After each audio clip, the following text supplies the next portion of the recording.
नमस्कार, माझे नाव संगीता. संगीताच रेसिपी मध्ये आपले मनापासून स्वागत. आज आपण पाहूयात फ्रूट कस्टर्ड.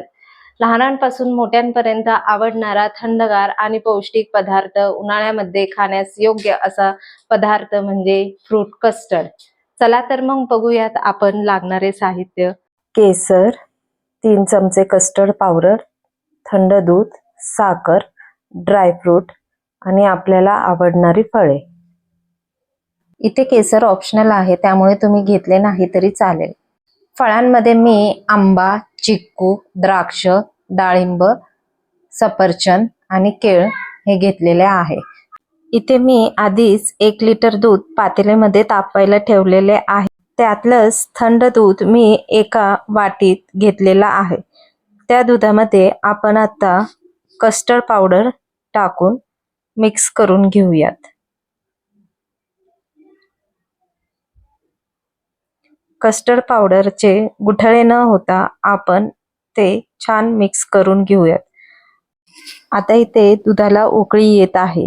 दुधाला उकळी आल्यानंतर गॅस मंद आचेवर करूयात.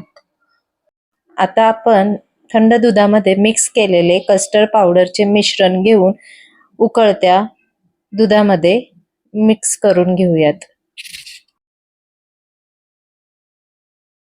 एकदा का हे मिश्रण आपण उकळत्या दुधात टाकल्यानंतर चमचा किंवा पळीच्या साहाय्याने व्यवस्थित मिक्स करून घेऊयात, जेणेकरून दुधामध्ये ह्याचे गुठळे होता कामा नये.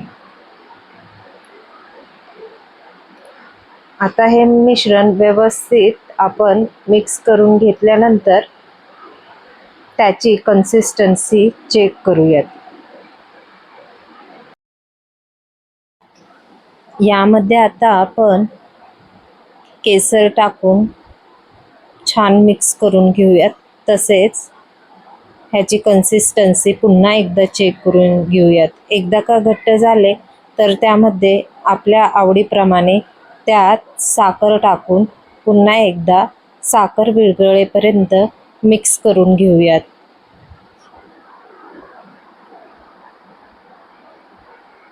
बघा बरं किती छान असे घट्ट झालेले आहे. 2 मिनिटं अजून मंद आचेवरती हे मिश्रण उकळून देऊयात. आधेमध्ये आपण ह्याला पळीच्या साहाय्याने फिरवत राहूयात, जेणेकरून हे मिश्रण तळाला चिटकून करपणार नाही. तुम्हाला ही रेसिपी आवडली असेल तर तुम्ही पण घरात नक्की ट्राय करून बघा.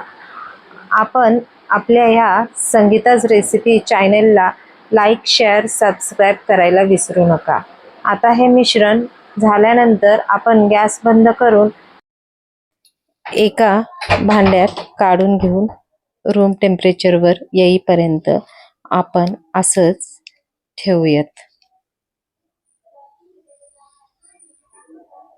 अर्ध्या 1 तासानंतर आपण आता हे मिश्रण आपण 1.5 ते 2 तास फ्रीजमध्ये थंड होण्यासाठी ठेवूया. तोपर्यंत ह्यासाठी लागणारे फळे आपण कट करून घेऊयात. चला तर मग आपण फळे कट करूयात. सर्व फळे धुवून मी इथे कापून घेतलेले आहेत. सफरचंद, आंबा, केळी, द्राक्ष, चिकू आणि डाळिंब.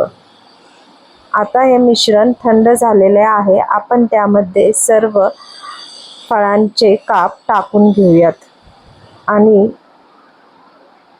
पळीच्या साहाय्याने व्यवस्थित मिक्स करून घेऊयात. आता आपण वरून काजू आणि बदामाचे काप टाकून घेऊयात. बघा दिसायला पण किती छान दिसत आहे. लहान मुले आवडीने खातील. आपले थंडगार फ्रूट कस्टर्ड तयार झाले आहे. तुम्ही ही रेसिपी वेळात वेळ काढून पाहिल्याबद्दल तुमचे सर्वांचे मनापासून आभार.